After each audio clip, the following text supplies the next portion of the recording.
Hi everyone, it's Shotzi for the Rough Cuts. Hope you've been having a good last several days.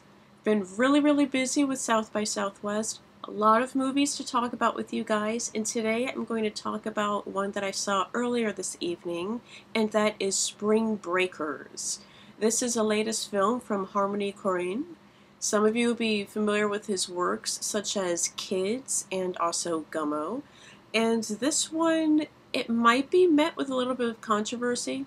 I remember when Kids came out in 1995, it was my junior year of high school and it was highly controversial. This film, I don't think will reach that same level, but it's still kind of up there. Also, mainly because it's starring Selena Gomez and Vanessa Hudgens, two Disney darlings who are in a pretty racy movie. There's a lot of debauchery going on in this film, as one would expect with something with a title such as Spring Breakers.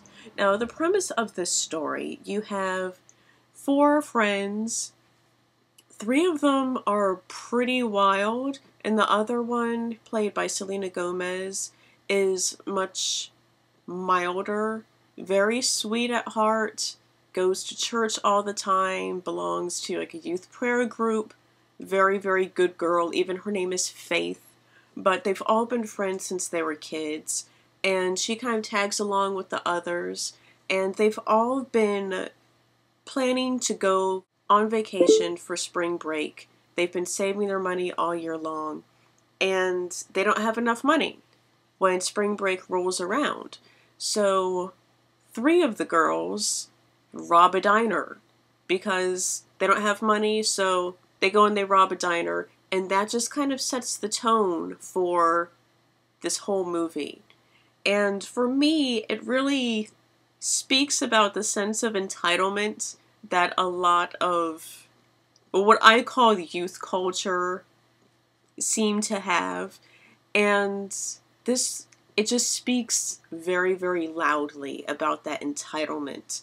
But this, it takes it to a different level because these girls, basically they're saying, we want to go on spring break, we don't have enough money, but we deserve to go on this vacation because we want it. So we're going to do whatever we need to do to achieve that. And if that means robbing people at gunpoint, so be it.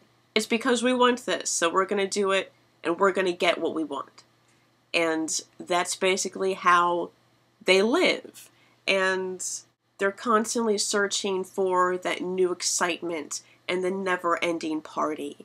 And they find it. They go to Florida, and it's a lot of sex, a lot of drugs. They wind up in jail, and they get bailed out by this pseudo-rapper drug dealer who goes by the name of Alien, played very well by James Franco. He shows them the party that they were looking for and gets them involved in the criminal underworld. And they have no problems doing the things that he tells them to do, apart from Selena Gomez. She stays sweet in this. Vanessa Hudgens, on the other hand, she plays wild party girl extremely convincingly well. Really well. Like, to the point to where you think, she might be that way in person, because she does a really good job of just playing, like, just wild party girl. The kind that would wind up in jail strung out on heroin. That is her in this movie. So if your kids want to see this, this is rated R, and rightfully so rated R. There's a lot of nudity in it. Like, first 2 minutes, you've got like a big old pair of boobs bouncing up and down in the sun, taking up the entire screen. But yes, so there's a lot of nudity, there's a lot of foul language, a lot of violence. So keep that in mind if your 12 or 13-year-old girl wants to see their favorite Disney actress in this movie. It's up to your discretion, but most likely I'd skip it. So this movie, it's all right. It's all right.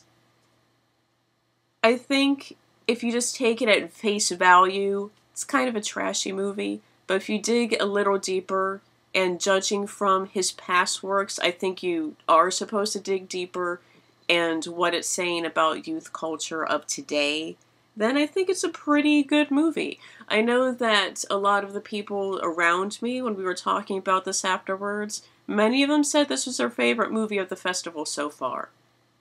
And it sold out the biggest theater in Austin with 1,200 seats. And it sold out the second theater where I went to go see it tonight. But, you know, why not? Give it a go. It's well done, very well acted. James Franco is awesome in this. He's pretty much the comic relief. But you have to keep in mind that he is a criminal in this. And so it really ties in with when you get into this hardcore party culture and you want to just keep on going for that never-ending party, it really does tie in a lot with criminal activity. Because all of that, it has to come from somewhere. And they go for that. They go for the core of this. And it kind of reminds me of if Girls Gone Wild meets with Mae West's novel. If any of you have ever read the book that the actress Mae West wrote, it's kind of like this. If Mae West wrote that about her teen years, it would be Spring Breakers, except probably with not as much blood.